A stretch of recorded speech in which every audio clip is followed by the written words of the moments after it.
All right, welcome everybody to the Angry Sun Zone, where on this 4th episode we are continuing our journey through our favorite games.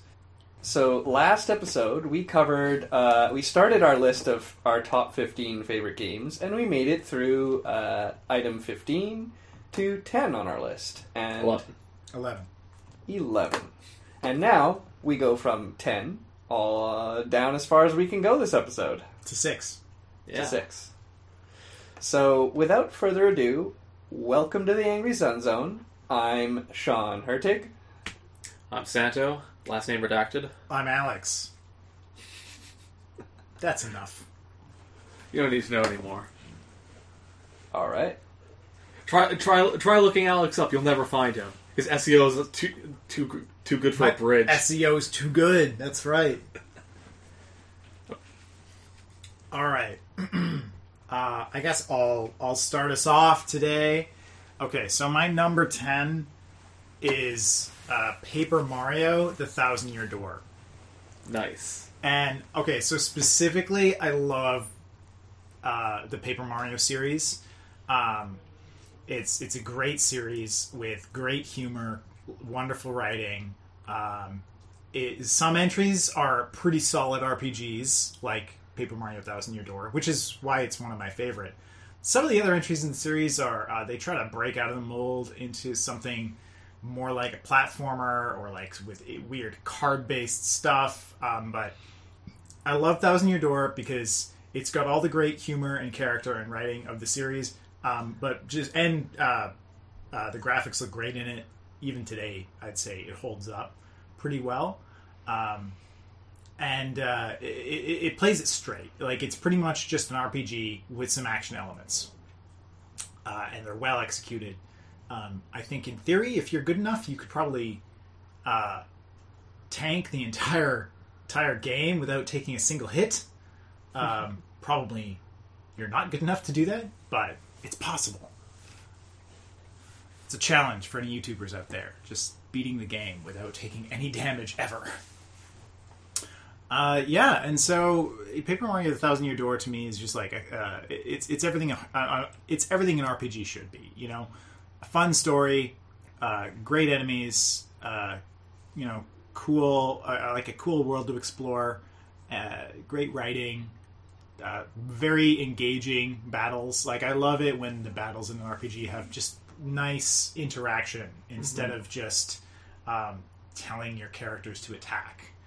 It really livens up the RPG experience. So, that's my number 10 favorite game. Yeah, Super Mario: Thousand Year Door is a pretty damn good pick. I've only played it via renting it once, but I was able to get as far and past I believe it's the 3rd, like, super duper star gem or whatever. Rock Hawk, the wrestling superstar. That arc was so cool. That honestly was probably one of the best stars in any Paper Mario game. Mm-hmm. It's like, yeah, you know what? We're just gonna turn this whole thing into a weird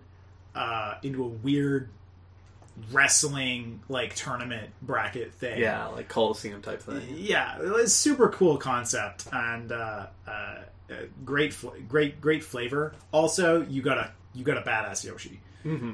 Every time Yoshi's involved, I love the game. This is a theme.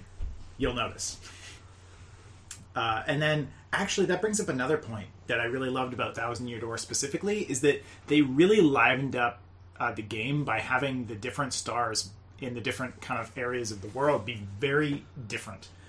Another one of the interesting ones was the second one, the second star. You're in this, like, forest, and it's almost like a Pikmin game, where you control a bunch of, like, little creatures that roam around, and you gotta, like, flip pressure plates and stuff like that with them. And in other parts of the game, they introduce various other mechanics. I think it was the first Paper Mario game where maybe not. You play as Bowser for a little bit, totally different. Oh, that That part was really good. That part was good, yeah. Spoilers! But yeah, the game's really solid. Alright, I can go next. My number 10 game. When I first heard of the concept for this game, I completely dismissed it as, what the hell, this game, how is that even a game? But then one fateful day, I saw Alex playing it at school, and everything changed. And this is Phoenix Wright Ace Attorney.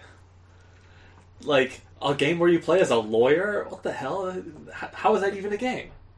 But the Ace Attorney series has maybe, pound for pound, the best writing of any game series. It's so good. Everything has this, like, incredible amount of charm and humor to it. All the different cases that you go through have really interesting twists. And the localization in this game is amazing, because there's a bunch of, like, weird... like, most characters' names are just puns. And there's a ton of weird, like, references. Like, in the Apollo Justice game, there's a ton... There's, like, one room where, like, half the stuff you click on is a reference to the band The Police.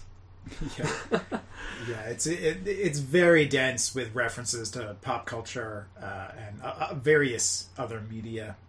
Mm-hmm. One of my favorite cases was one with it's like a circus case, and there's like a clown that's basically, I think he's just like rapping Fresh Prince of Bel-Air lyrics or something like that, or there's references to the Fresh Prince, and it's just written in such a way where it's like, it's not weird, it's believable, and you're just like, this clown, man, love this clown. Clown's ridiculous. Dope clown.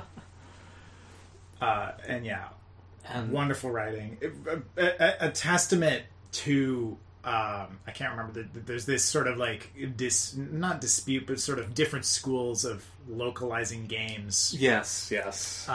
Like, do you do a faithful translation, or do you adjust the script to meet the cultural context?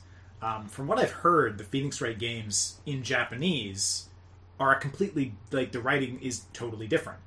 It's still very culture heavy on, like, the references and humor and pop culture context, but it mostly references Japanese cultural media and tropes and stuff like that, which is obviously not what we get in the North American version of Phoenix Wright. And, like, in the most recent game, I believe, there, or maybe it's Dual Destinies, I forget, but there is a case that is, like, incredibly, like, Japanese culture themed and based, and, like, honestly, that was one of the weaker cases in the series, just because the writing was just, like, it felt a little bit off, just because the source material that they had to work with was so rooted in, like, the Japanese culture that it felt it doesn't translate. Exactly. Yeah, but I'm a big fan of localizers taking liberties with the original script and making it, you know, more culturally relevant for the place that they're localizing it to. Yeah, I think Nintendo... Like, we'll get there. The next game on my list also has an amazing localization. Yeah, I was just gonna say, I actually think Nintendo very much took the same approach with Paper Mario when they were localizing it. You can tell, because, like, definitely a lot of the Paper Mario games have references to other Western media and jokes that would be... that are more... the jokes are written for a North American audience, right? So you can tell, and that I think when you're, especially with humor, you kind of, you need to faithful translations of, like, culturally contextual humor just don't work. Yeah, not without gratuitous explanations that ruin the joke and interrupt the flow completely. Yeah, well, sometimes in like an anime sub, having there just be, like, a really out of place translator note is sometimes way funnier than the actual joke that's being told. I especially love it when the translator's note takes up half the screen. Yeah, that's exactly you what I'm have talking to about. pause. It's so absurd that it ends up being actually funnier. But yeah, Phoenix Wright, like, the series as a whole is fantastic, and not just like the main games, the spin-off games as well. Like the Miles Edgeworth Investigations is also amazing. Phoenix Wright Cross Professor Layton is incredible. That's got some of the best game moments I've ever seen in it. But for me, yeah, the first one makes it on the list. As like the introduction of the concept was so solid in that game, and it's got just some amazing cases. The fourth and the fifth case especially are just like completely insane. You do insane shit in them. Yeah. You interrogate a parrot. Yeah. Yeah, and it beautifully handles this sort of weird niche that it's in, where it's kind of like a point and click adventure game. It is a point and click adventure game. Yeah, but there's not a lot of point and click adventure games that are remotely similar to Phoenix Wright, I would say. Then again, I haven't played. Maybe I just haven't played the other ones that are similar. Phoenix Wright it's pretty unique entity, and yeah, it's definitely a special game. Awesome. All right, so to continue my tier list, let's go with yet another S tier game. You know, tier lists generally have more than one tier. I think also when you're presenting them, you generally start from the lower tiers and go up. Well, as it turns out, S is the lowest and the highest tier, so we have arrived at Is that because S is both better than A, but also at the S end of the alphabet? Love it.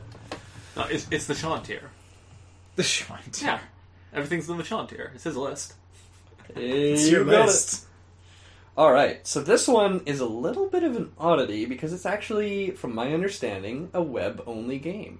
And it was designed by a team on the Lego games side. It is Spybotics, the Nightfall Incident. I have never even heard of this game. Me neither.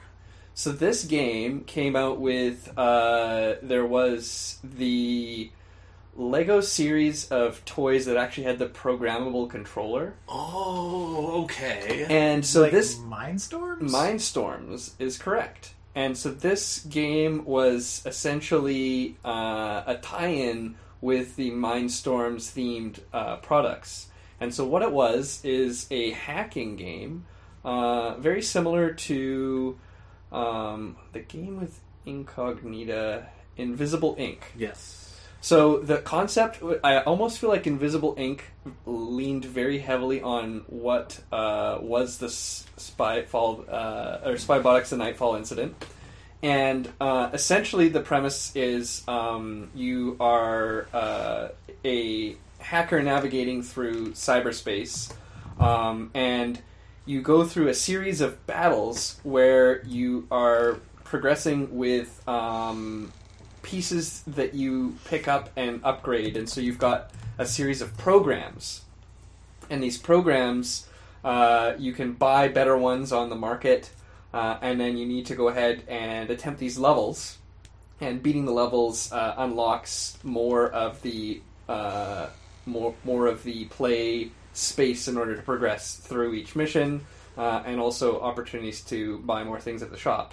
And the overall quality of this online-only game that was actually free to play as well was so astounding that I was hooked. I ended up playing through the entire game over a weekend, and it really stuck with me just because LEGO has created some other pretty fantastic games. One of the oldest throwbacks is actually LEGO Racers, which definitely is way up there.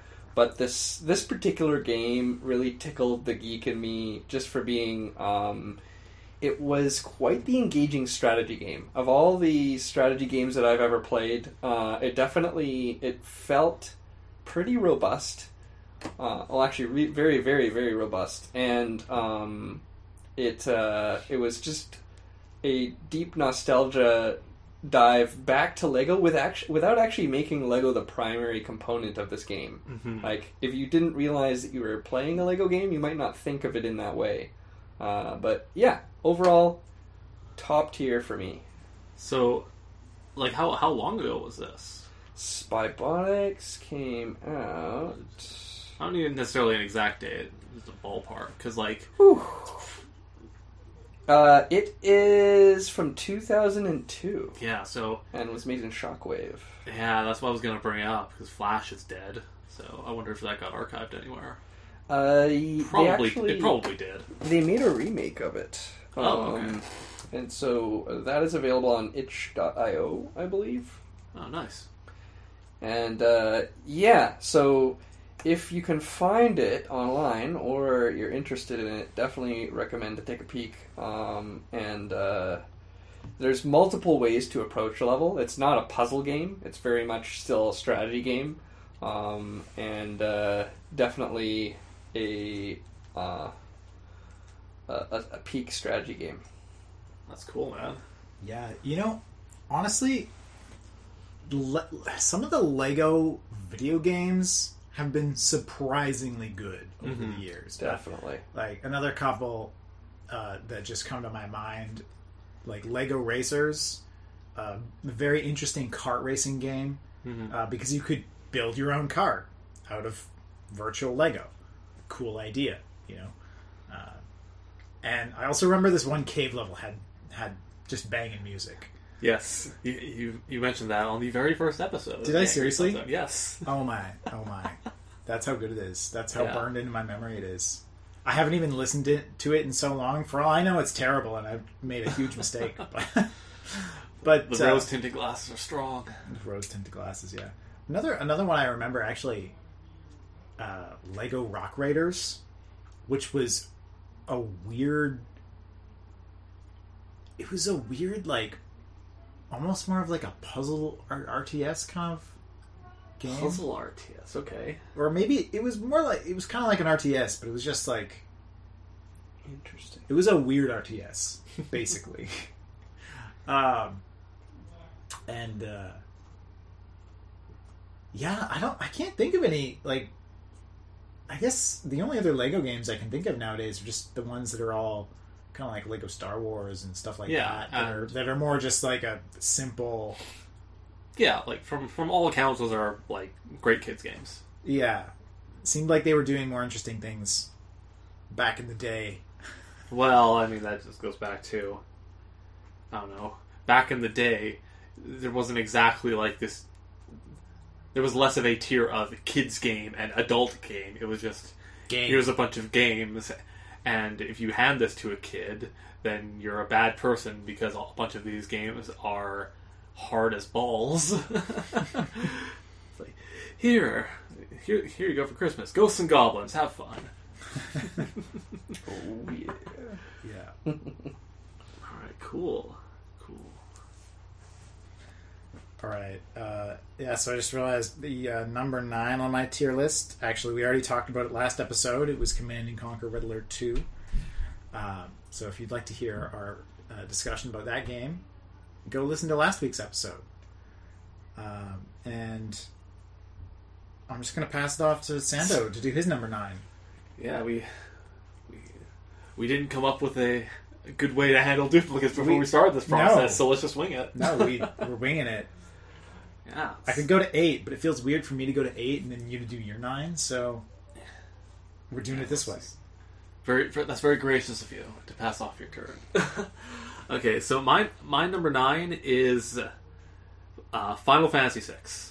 Ooh, nice. Now, this is, like I was saying earlier, this is a Ted Woolsey joint for the localization, and apparently he had a month to translate this gigantic RPG. Wow, seriously? Yeah. Square was weird back then. Like, remember, like, Square was broke back then. No, they were doing fine back then. Oh, were they? Okay. I think. Yeah, I guess 6. Yeah. Like this was before they made Spirits Within, and that originally sunk them as a company. But you know what? Honestly, Spirits Within was a perfectly fine movie. They just never should have branded it as Final Fantasy. A, you're right. They never should have branded it as Final Fantasy, and B, it was fucking boring.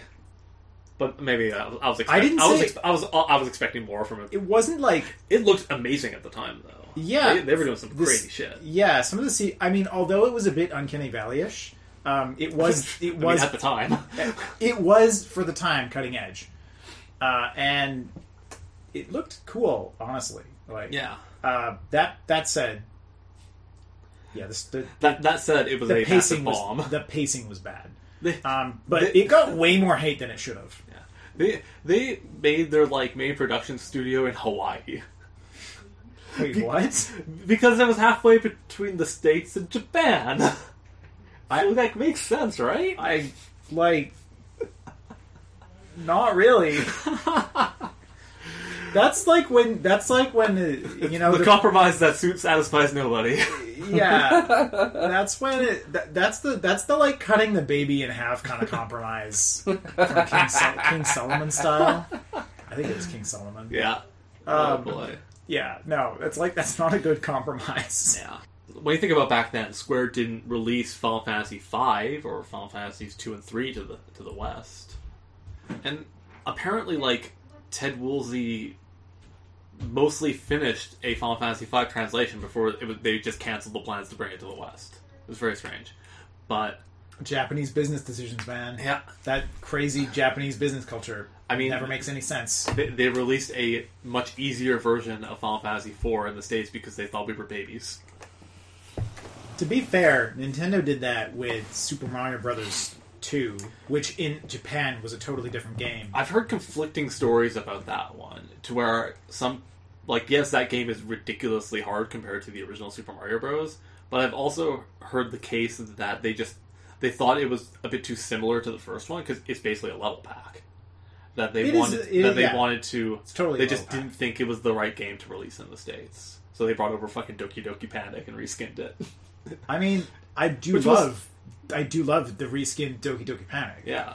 Super Mario USA, as it was eventually released in Japan. I mean, if we think about this, we would never have gotten Bob-Ombs if it weren't for that game. Sniffits. Or Sniffits. Sniffits need to show up in more things. Yeah, actually. Like Birdo. Birdo's in everything. Birdo's in every sports game. Why can't I have a Sniffit just holding the tennis racket with his goddamn mouth?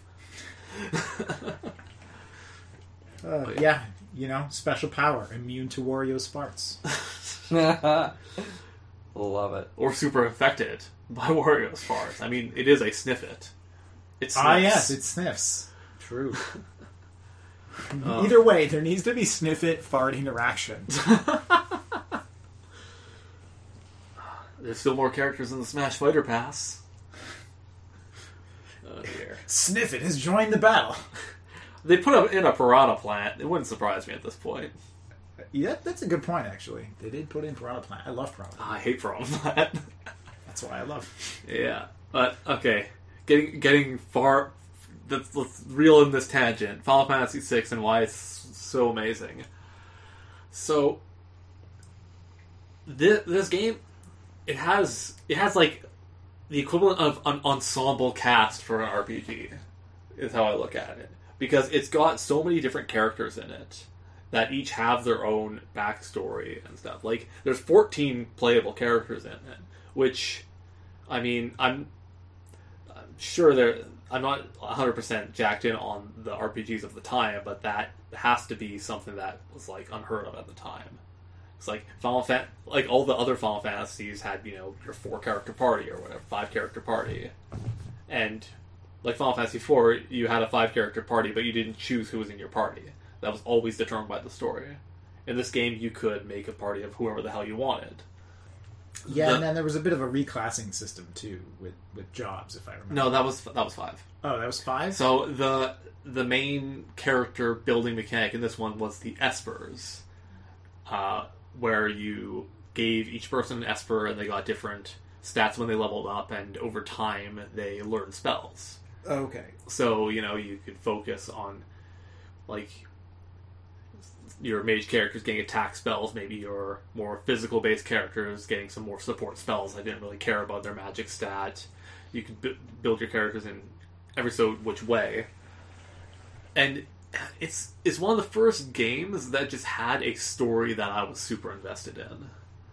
Where, there's this magic is this like crazy thing in this world, that magic comes from these espers that come from another like another dimension basically, and harnessing this magic causes gigantic war, and it's got this like weird steampunky vibe. Yeah, I love the like techno magic vibe. Yeah, in the game. It's super cool. Yeah, because like I really like the sprite art in it's in fantastic. Sims. Really, really, really good. And like they did a good job capturing that sort of idea of just like blending the sort of like magical elements and the technology elements, and like actually like really showing that in the artwork. Because like over time, Final Fantasy has weirdly like progressed through technology. And to where, like, 7 has these, like, big industrial cities with Mako energy and shit. 8 has spaceships and stuff. Like, 13 is, like, completely crazy technologically wise. And so, like, this game was really the first real transition from, like, a lot of just, like, high fantasy concepts into something new.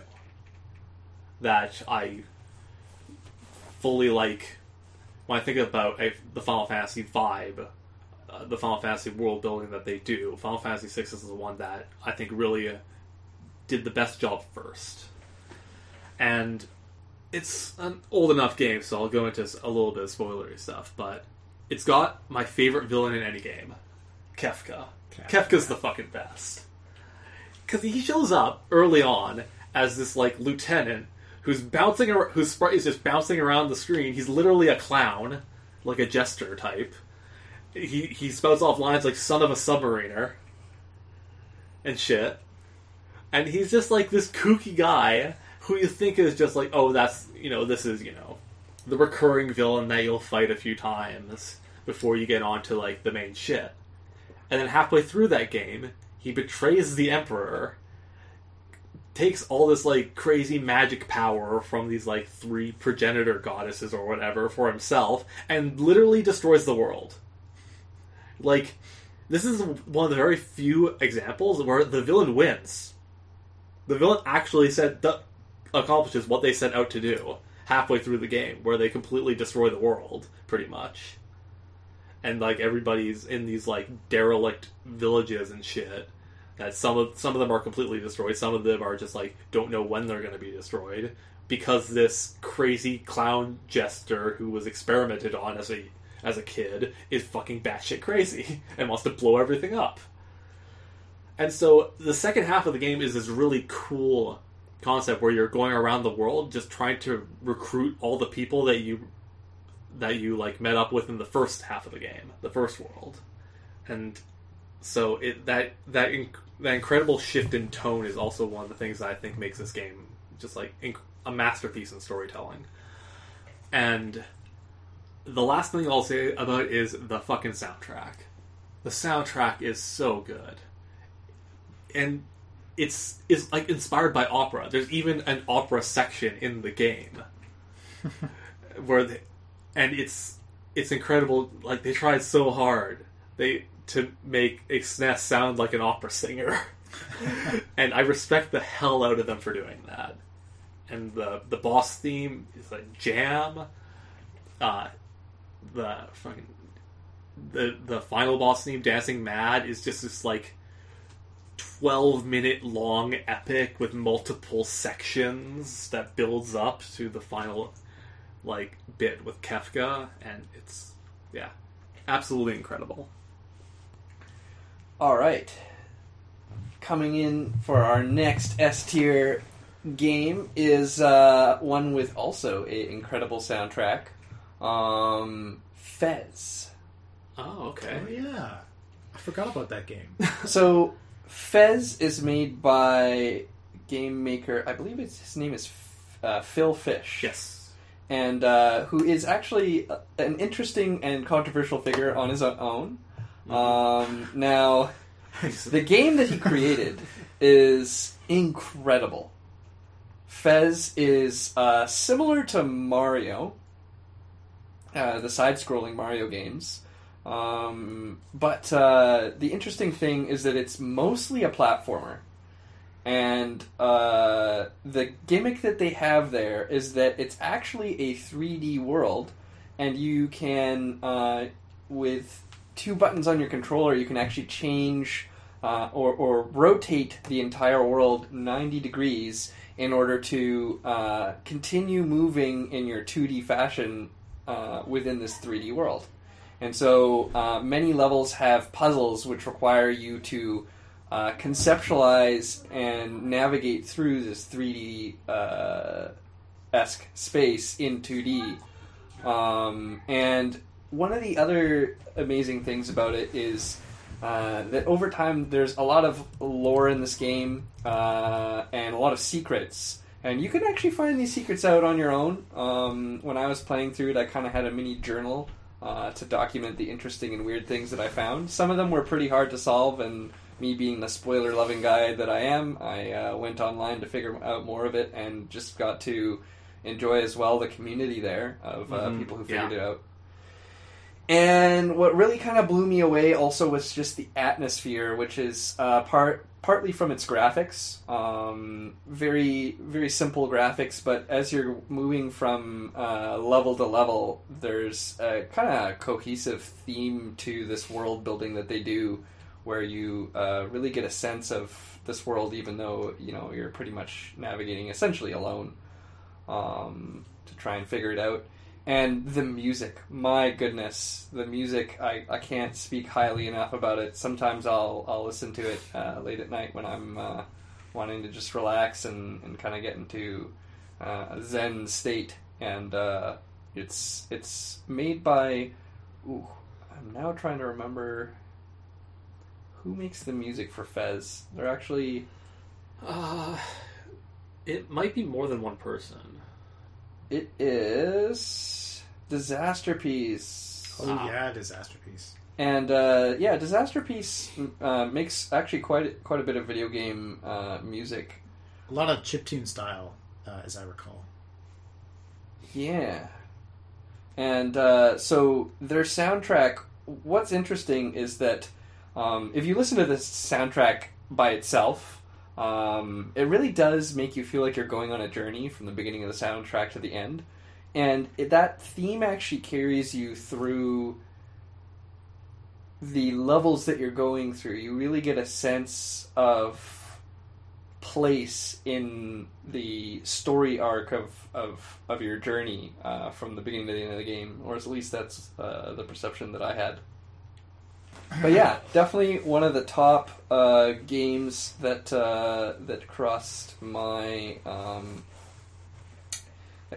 list here. Yeah, like there's a lot of weird hidden depth to that game with the puzzles, and I remember I've heard some people talk about how that game it's like weird to go back to now, because when it was first released, there was this like big community. It was kind of like a big community effort to try and figure out all the secrets in that game, because like, and so like I'm on a Discord where a bunch of people were like, "Hey, I haven't played Fez ever before. I kind of want to play it. Does anybody else here not played Fez who wants to play it with me, so that we can kind of like recreate the community aspect of it when it was first released?"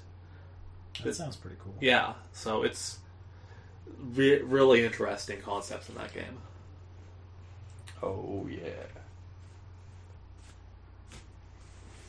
Okay. So looking into number 8 on my list is Advance Wars Days of Ruin. Nice. Now, I know that Santo's going to have some opinions here. But so I love the Advance Wars series. It's a very nice turn-based strategy series, and I chose Days of Ruin as my favorite, specifically because I think in terms of the gameplay, this was the most recent, but probably last Advance Wars game. And I feel like they really had kind of the mechanics down, and they kind of tuned it so that a lot of different strategies were viable. Because it was a really fun game, and actually it could be quite competitive. In fact, we used to frequent, I think all three of us, Advanced Wars Advanced by Web. Wars. Yeah, Advanced Wars internet forums, and there was an Advanced Wars online game of the version of the game, which was terrible. It was so slow. It was basically play by email. It was very, very slow. But yeah, we all had accounts on Advanced Wars Net, and they had a ranked ladder for Days of Ruin, which I believe didn't go quite your way when we played. Every single time me and Santa would play against each other, if it was an unranked game, I would win every time. If it was a ranked game, Santa would win. I don't get it. It was infuriating. It was even more infuriating because you were actually decently high on the ladder too. I think I was higher than you on the ladder. Yeah, you were. I didn't play that much on the ladder, but I just beat you twice, and then it was in the top 5. Oh yeah. The algorithm for ranking was ridiculous. It was Elo. Yeah. So, but yeah, in terms of the actual gameplay, some of the other ones were some of the other Advanced Wars games. There were just some dominant strategies that were really frustrating. A couple of them, the mechs were just if you were trying to be competitive, it was just spam mechs, because everything else was just not cost effective. Mechs and artillery. And so I felt like Days of Ruin, they rebalanced it a bit so that some of the higher level units had better cost ratios, so that a wider variety of methods were competitive in higher level play. And that's why I chose it as my favorite entry in the series. Now that said, they made some big design changes in Days of Ruin. They totally shifted the aesthetic into a gritty and more realistic setting. More realistic, post-apocalypse. Yeah, post-apocalypse. Yeah, I mean compared to some of the other games. What's an airport? What? Yeah, Andy. What's an airport? And he's I don't know what his canonical age is, but he looks like a 12-year-old kid in charge of an army, and it's does this really make sense? No, but that's the game's aesthetic. It's a bunch of kids playing around. Oh, and in the first game, it's just we just beat the big bad Sturm. Hey, Eagle, we're rivals. Let's fight. Yeah. Let's send a bunch of quote-unquote mechanized soldiers to their doom. I remember that being part of a throwaway line in one of the games where these are just mechanized units and there's not people in them, despite all the sprites having people in them. Yeah, they did say that in a couple of them. Actually, didn't really make sense, but yeah. And I mean, honestly, the bright and happy cartoony aesthetic in the first few games, I did like it. I thought it worked. And so the aesthetic change into more gritty look in Days of Ruin it's just different. But I picked that as my favorite because I just liked the core gameplay and thought that it was the best. Probably because they had time to iterate through on what worked and what didn't. Oh, this is gonna get awkward. Some of the other games. What? Well, see, my favorite's Advanced Wars Dual Strike, Ooh. which is number 4 on my list. Yep. So I'm not actually going to be able to talk about it till next episode, but yeah, but you know what? Well, let's just talk about it now, and we'll figure it out later. Yeah, we'll figure it out. But I mean, both the games are amazing. I love both of them, and certainly have played our fair share of them. But I prefer Days of Ruin because it was so broken. Oh no! I prefer Dual Strike just because it was so broken. It was very broken. The tag powers were insanely broken. The skills that you could put on your people to make Cambi have nigh indestructible units, that shit was hilarious. It was pretty funny. And if you wanted to have a more fair fight between people, you could just turn all that shit off. No skills, 1 CO, and still have a pretty good time. Hachi! Yeah, Sean, I remember when you picked Hachi and Colin. Yeah, Hachi Colin. No. Big surprise. I had a match against Sean where he picked Hachi Colin on the really, really good start side of Span Island. Which on that version had an extra factory on the front lines, and I still beat him because the turn after he decided to make 4 Neo tanks, I was Rachel and just shot missiles at it with my Super CO power and reduced them to 1 HP, which then spent all of his money repairing them. And I just ran over him.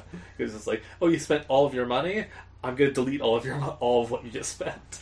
That's so funny. Yep, I remember that game. Yeah. And Dual Strike was the fun parts of Dual Strike were when you have a crazy setup of multiple turns ready to go, and you just make bank and roast everything. Mm-hmm. And I also preferred the campaign in that game. I thought there were a lot more tricky, cool maps in Dual Strike, and there was also the combat mode, which was surprisingly fun. Yeah, I was just thinking. Yeah, they had that other mode, which was weird. It was weird, cool. But I liked it because it was a real time. Yeah, it was just you're moving around your mech and your tank and just shooting at shit. It was very basic, but a cool idea. Oh, and I also think that the music in Dual Strike, I think, far outpaces Days of Ruin. Yeah, the character themes in Dual Strike were so good. Yeah, I'll give you that. Dual Strike had some pretty good character themes. Also, I think Dual Strike, the strongest point about Dual Strike in my mind is just the sheer variety. It had so many COs. Yeah, exactly. So many sort of options for how you combine them, since you have 2. Lots of music, lots of maps. It had a lot of content. Yeah, and even the different COs, some of them had different affinities towards each other, to where Eagle and Drake, if you put them together, they get a bonus because they're part of the same faction or whatever. Whereas if you put Olaf and Lash together, Lash bombed Olaf's hometown to smithereens, so they hate each other. Yeah. So there was a lot of stuff like that is the kind of stuff that I love to see in games, where they're just little small mechanics that don't have to be there, but are there and make sense. Yeah. And to your point, there's no doubt in my mind that if they kept going with Advance Wars in the Days of Ruin style, that they could have made a game better than Dual Strike, but they just never did. Yeah, Days of Ruin, as in terms of rebooting their series, was as good of a first attempt as you could get, I think. Oh yeah, it was great. And one of the downsides, of course, to the reboot is that, especially in terms of the number of COs, they had a fewer number of COs. Especially because in Days of Ruin, they made a pretty major change in that the COs are on the battlefield. Yeah, they don't do anything until they're in their... You put them in a unit. Yeah, and which send them up there. is I really liked it. Yeah, incredible concept. I thought it was really cool. But because of that, they had to throw away all of the old COs and sort of change the way that the whole thing worked, and so there was a lot fewer COs. Yeah. And you're a bit more... they just had to rethink the way that the powers worked, because it's more integrated into the battlefield layout, which I thought was cool. But you're right. They had less. They changed it from a macro strategy to a micro strategy, to where instead of you having your CO that affects everything you have all at once, your CO only affects that one unit that you have and a certain area around it. So you have to plan more around that specific unit, and that changes things from strategy to tactics, and some people prefer the different sides of that coin. Yeah, for sure. I see the upsides to both. Yeah, and it was cool. Both great games. In some ways very different. Although ultimately a lot of the core gameplay is very similar. I wonder what Conceit will do next. Advanced Wars Chess Grandmaster. Well, next they're going to do another Fire Emblem gacha game. They don't need to do another Fire Emblem Gacha game. The one they're doing is one of the most... It might be the most profitable thing Nintendo's ever done. Are you serious? It's very profitable. Anyways, the next Advance Wars we're going to make is going to be anime as fuck, and I'm going to hate it. We'll get there. When I talk about Fire Emblem later. For those listeners who don't know, the Fire Emblem series and Advance Wars are both made by Intelligent Systems, which is a company-owned subsidiary of Nintendo. So they're second party. Like I don't know if they're second party or first party at this point, but like Intelligent Systems, I believe, did some of like the hardware design for some of Nintendo's consoles. Like they were part of that, but then they also made games because why not? And yeah, I think they're like an independent company that only works with Nintendo, kind of. Yeah, so I guess second part. I don't know. It's a we don't know the specifics of that relationship. Anyway, yeah.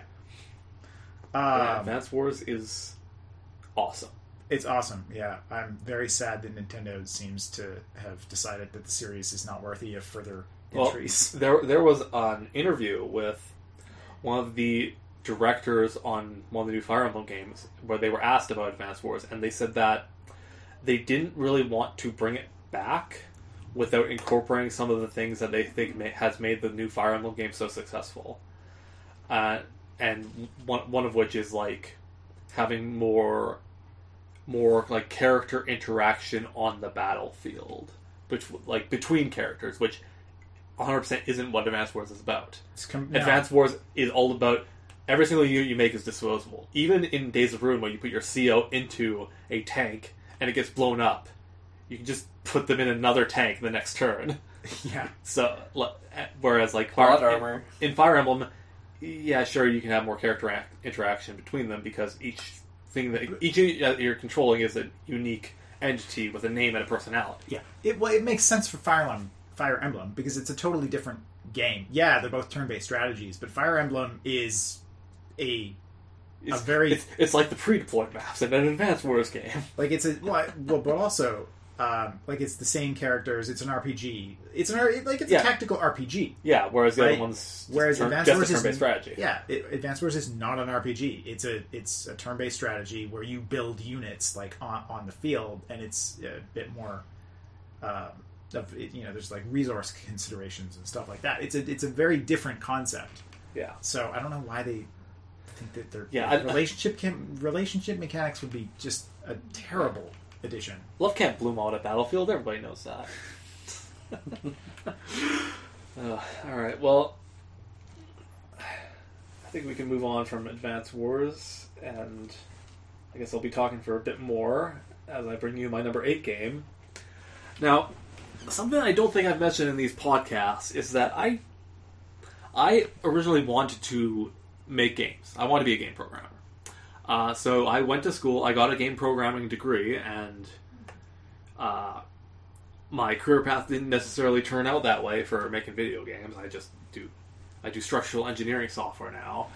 But it going into that line of thinking forced me to think about video games in a different way. It forced me to think a lot more critically about the games I'm making and try to think more on the designs, like how they were designed, why their designs are good, and everything in between.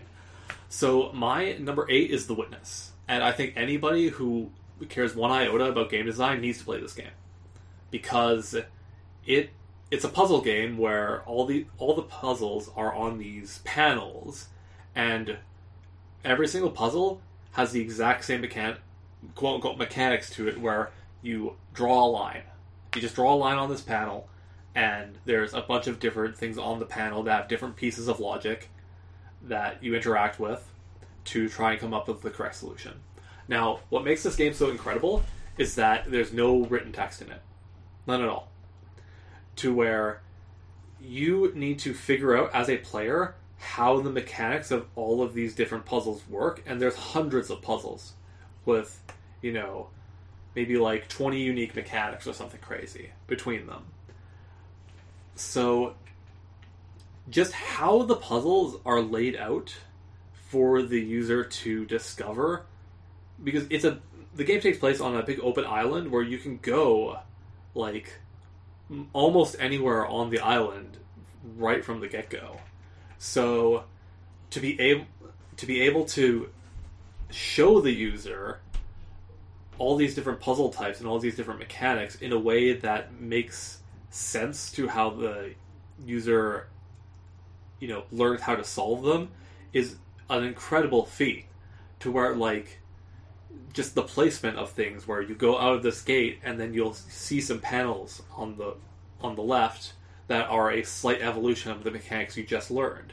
And they're completely optional. You don't have to do them to progress in the game. But naturally, the user is going to see those panels and go there and then solve them and learn a thing that they'll bring on to the next set of puzzles and the next set.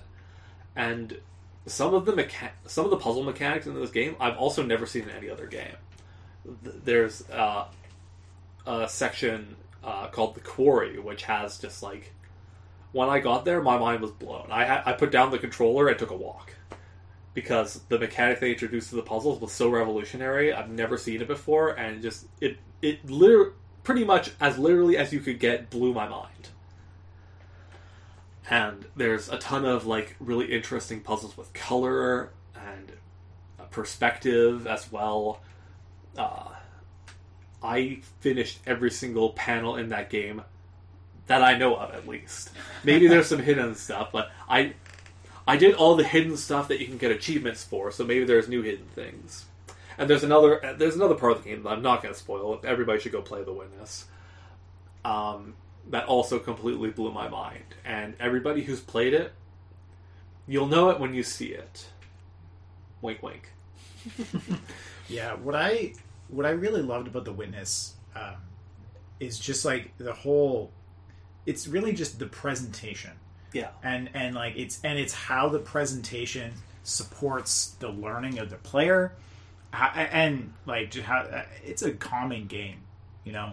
It's a game. Sometimes this is a great decision, by the way. Okay, puzzle games can be very frustrating. The Witness in particular has some very challenging puzzles, and so making the choice to have sort of this like calming aesthetic, I think, was very intentional on their part. Yes. And it looks great, and it really helps the game kind of shine. I mean, you could just sequentially throw puzzles at the player, and they could solve them. And that's like a thing that other games do, but that's not what The Witness does. Yeah, like this totally could have just been a linear menu where you go from puzzle to puzzle to puzzle, and the designers would have had total control over how the user interacts with the progression of puzzles. But they decided to make it this open game where the user can walk around anywhere. And so... Yeah, and then accomplishing that in a way that is fairly intuitive without textual direction to the player, it's just it's a real class in like visual communication. Yeah. Because like so many games nowadays are over tutorialized to hell. To where like I think there needs to be an option in most games that just says like, okay, how many games do you play normally? And it's just like, I play a ton of games. It's like, okay, don't put me through the fucking look up and down to choose inverted controls or whatever. They did in Halo. and like the Pokemon games, like, I know how to play a Pokemon game. I don't need the tutorial on how to catch a Pokemon every goddamn time. Oh, yeah. And so The Witness is a game with no tutorial. Well, no apparent tutorial, that is. Yeah, it's just seamlessly built into the puzzles themselves. Exactly.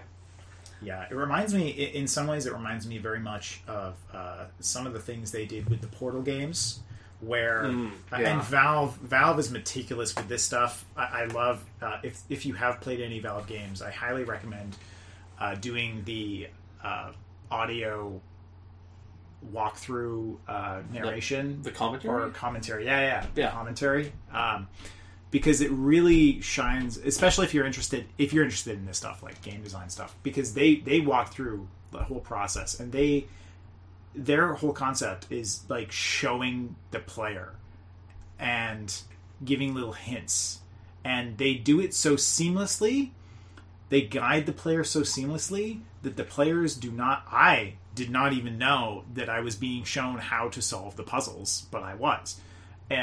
Because they, in their testing process, they try to figure out where people are getting stuck, and then when the testers are getting stuck in a place, they put these little hints. I remember there was one puzzle in particular in, I think, Portal 2, where there's these boxes, and what you have to do in the puzzle is you need to drop these boxes with the correct timing such that they collide in midair and then drop to the ground. And this was something that a lot of people were struggling with. And what they found was that they put a section in just before this where they show boxes colliding in midair and dropping to the ground as part of the background. Mm-hmm. And by putting that interaction in the background, players were like, oh, I guess the physics engine supports that. That's cool. Interesting background, right? But then it turns out, no, it's actually to subtly cue people into realizing that's a solution, going to be a solution to a puzzle. Yeah, that those commentary tracks are very, very revealing for when it comes to game design, and an excellent listen. So The Witness. One other thing about The Witness that's like kind of cool. I heard some amount of people like kind of dismissing this stuff, but there's a bit of philosophy in there. Let's just say there's some hidden stuff that you can find, and I don't know. I thought that stuff was interesting. I didn't necessarily think it was good, and I didn't even necessarily think it fit the game, but it was interesting stuff to think about. So, if you find that stuff, it's cool. All right. So, next up on my tier list, coming in at S tier, is Crawl. Now, Crawl. What is Crawl, you say? Crawl is a little bit similar to games like Diablo. It's a dungeon crawler. However, it's got a crazy twist on it. So it is a game meant to be played in multiplayer with you and your friends sitting together at one TV. There's no online multiplayer, unlike a lot of games these days. And the conceit is hilarious. You're all dumped into a dungeon, and the first thing you do is engage in mortal combat with each other. And only one person will swiftly remain, as you all basically are one hit point away from death. But no worries, because everyone who didn't make it is resuscitated as a ghost. And so the rest of this game is basically a journey to beat the final boss. And the player who is alive and well doing that has to battle monsters and avoid traps and level up. But the twist, the monsters and traps are the other players. That's right. So the antagonists are controlled by your friends, who are trying to brutally murder you in every way that they can, with everything that they have available to them. As they're going along, it's cooperative in a way, but then as you get close to death, it becomes competitive because there's only one person who lands the killing blow. Cooperative among the ghosts, that is. Yeah. Yes. So cooperative among the ghosts, and competitive to be the person landing the death blow on the player who's living, because then they take his body and use it to continue their mission to level up their own human player and get him as prepared as possible to defeat the final boss. Now, the human player is not the only person leveling up, because every time he descends a level, the people controlling the ghosts get to upgrade their monsters. So at the beginning, you might be fighting a slug or a spider or a little ghost girl, and you can take the damage that you've done to the player and invest that as points into upgrading your monster along various different evolution paths. So even at the beginning of the game, before it all starts, you select the god that you're going to associate with, who provides you the monsters that you're going to be fighting with. And even if you pick the same god from run to run, you can select different monster evolution paths and actually unlock new ones. And in fact, every time that you play, you unlock something new. Yeah, it's got that like one more turn thing of Civ where it's just like, oh, I just unlocked this cool shit, let's play another round. That can be very dangerous. It can. It can be, yeah. The games can be relatively quick, or they can take quite some time, Yeah. usually is the case. I would say that the games can last up to an hour, between half an hour and an hour It kind long. of depends. I mean, if you have if one player from the beginning become like in principle, the first player who wins the initial sort of bout and becomes human could go on to not die at all and then beat the final boss, in which case it would be quite a fast game. I don't think that's ever happened with us. Well, you need to get to level 10 before you're even able to challenge the final boss. Yeah. So there is a basically a minimum time that's implemented there. Now, the other interesting thing is that the final boss has some interesting mechanics because the ghost players simultaneously inhabit various parts of the boss's body.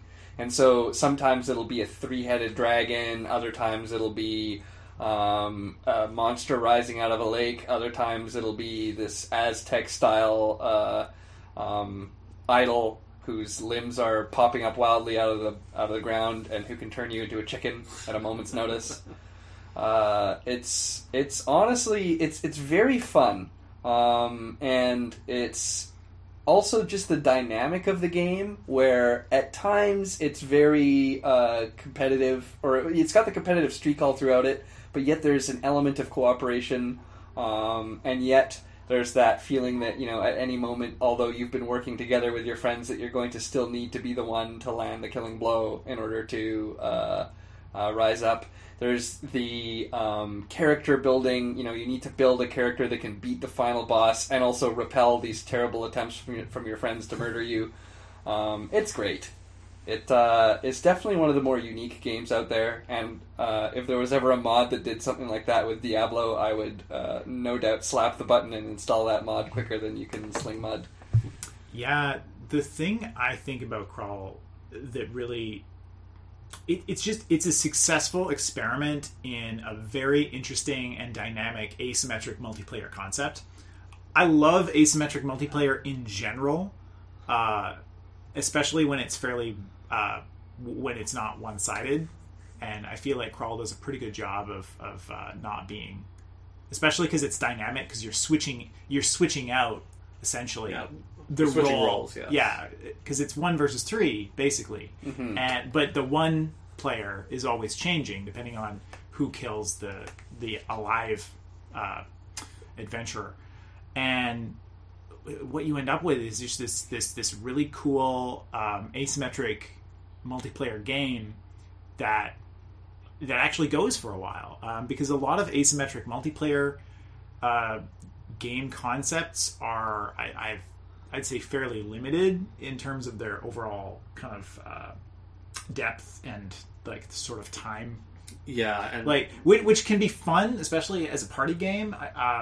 Another asymmetric multiplayer game, or games I should say, the Nintendo Land game for the Wii U had some really cool asymmetric multiplayer concepts that were basically, they were sort of like mini games really, but they were really, really cool, and they used the separate screen that the one player could hide as the way of getting a real information asymmetry as well as gameplay asymmetry. But then Crawl's interesting because it has the asymmetric aspect without like hidden information, and it does it pretty well. So you don't need separate screens to do asymmetric multiplayer, which is I think one of the things that most asymmetric multiplayer games are either online only or they require a separate device, because a lot of developers, I guess, aren't thinking of like these sort of other methods like what Crawl is using to sort of incorporate a bit of an asymmetric multiplayer concept.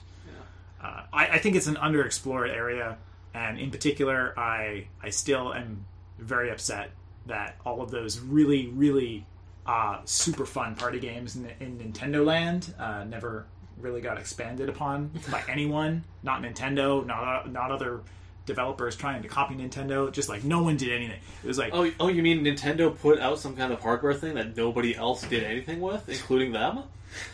Wow, what an interesting concept that's never been done before.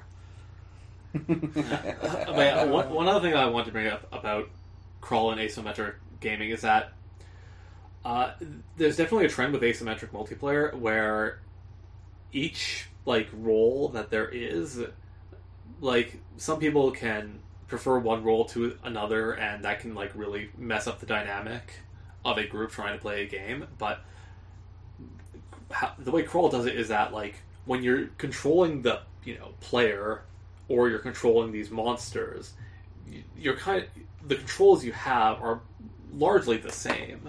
And also because you're switching so much, it doesn't get into that trap that something like Evolve got into, where Evolve was this 4v1, 4 humans versus one gigantic monster thing, where some people only want to play the monster and some people only want to play the hunters, and it never really found a good multiplayer footing.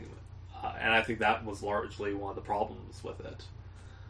Yes, the idea that you want some asymmetry because you want some difference, but you don't want it to be so different that it's dramatically different gameplay. Yeah, that's alienating to certain players. That people have preferences about. Yeah, that's a good point. So, yeah, Crawl does it all.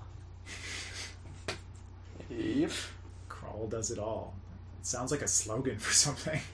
Reach out to me, indie devs. I got 1 million of them. All right. So let's see. I am going up to my number 7 pick. And so for my number 7 favorite game, I'm going with The Legend of Zelda, The Wind Waker. Oh, okay. All right. Yeah. Interesting. Get some suspense up in here. Yeah, so The Wind Waker is my favorite Zelda game. And I will say that it's quite funny because I remember when it came out and people were so upset. People are idiots. Fans were longtime fans of the Zelda series were so upset at Wind Waker, and a large part of that, honestly, I think was this weird reaction that people were having to the art style, because it has a very very big shift in the art style from the previous games. I don't even think it's that crazy. I think that in terms of if they had released that immediately after the Super Nintendo stuff, nobody would have had a problem with it. No, I don't think so as much. Yeah. But people wanted some kind of super mature, gritty, grounded Zelda thing, and then for some reason. And then they got Twilight Princess, which and everything was right. And everything was right in the world. Yeah. And then the funny thing is, when Twilight Princess came out, I remember people were complaining that people were complaining about Twilight Princess, and then over time, people started to talk about Wind Waker as being good again, and it's the fickle whims of what people say about newly released games, especially in an iconic series like the Zelda series, is it's almost not even worth paying attention to sometimes. Yeah, I'm sure everyone knows about the Zelda series and Zelda games, but the reason the Wind Waker is my favorite is I really like the art style. I think the art style has tons of character. It lends itself to standing up well to the test of time, I would say. The Wind Waker as a Gamecube game, it is a bit older, but it still looks great. Yeah. And, they re-released it in HD. They didn't really need to. I'm pretty sure if you upscaled the game on an emulator, that's basically just what the HD re-release is. Perhaps. Although they made some subtle changes around a couple of mechanics. I think they made the boat go faster, which was another complaint that people had about the game, is that sailing took a long time because it's ocean based. Ever been on a boat, people? Yeah. Sailing takes a while. Yeah. I know, right? And then your boat gets stuck in a canal. Disrupting international trade. Yeah. Need to ship this long milk. Yeah, but no, Wind Waker was a great game, and I think it had a lot of good dungeons. Although some of the areas were like not really, they weren't dungeons as such. And a few of the complaints about the Wind Waker, I've really like they're overblown. I mean, people didn't like the art style. Tough. Some people like it. Some people didn't. I love the art style. And they did a pretty good job of like making it expressive too, with the sort of exaggerated cartoon facial expressions and stuff like that. But some people complained the game was short, and it is a bit shorter than some of the other Zelda games, especially Ocarina of Time, which was what a lot of people were comparing it to. It does have it has a smaller dungeon count, but I don't think that that's actually as big of a deal as some people make it out to be. I would rather have a tightly focused game that's all good throughout, rather than a game where they try to pad the length. And it's a game that's shorter but well executed that's not a downside in my mind, as long as the game remains good, and the Wind Waker does. And then the one downside, the Triforce quest is terrible. I will say that. That's the... Speaking of padding a game out. Yeah, they should have omitted it, basically. Yeah, but they did streamline that in the HD version. I think they changed it. They streamlined... I haven't actually played the HD version, but I've heard that they streamlined it so that it's much more straightforward. Mm-hmm. I've got the HD... I haven't played Wind Waker. I've got the HD version, and it's the only reason why my Wii U is still on my desk. One day I'll play it. Yeah, it is a great Zelda game. I had to think about this, actually, because I'm like, well, I'm going to put a Zelda game on here on this list, but which one do I pick? And the funny thing is that I've been replaying Ocarina of Time, and honestly, the game does not hold up. I like, it does, but it doesn't, okay? Like, it holds up, but there's some stupid-ass decisions that they made for that game, and it's just, like, weirdly obtuse. Especially the overworld stuff. The dungeons in Ocarina of Time are amazing. Some of the stuff in the overworld has been really irking me upon playing it again. Yeah. Yeah. And then, the Wind Waker, I really liked it, actually, a lot. And it has this like pirate aesthetic, which seems ridiculous, and it seems like a dramatic tone shift. But honestly, it works. It's a fun game. It's a bit silly. It's got this like high seas pirate vibe going on. Why not? I've actually that's one of the only Zelda games that I've not played yet, and so yet another reason for me to play it at some point. But from what I've seen with the evolution of Zelda games in general, one of the interesting things is the different genre and atmosphere that each of the games takes from the beginning, especially when you start getting into the 3D versions of the games. I find that each one of them in its own way, this is going to sound kind of odd, but it almost felt like the same way that Zelda games contain several different temples that each have their own theme, and in that way it felt like the Zelda franchise, contains different self-contained environments where it's retelling the classic Zelda story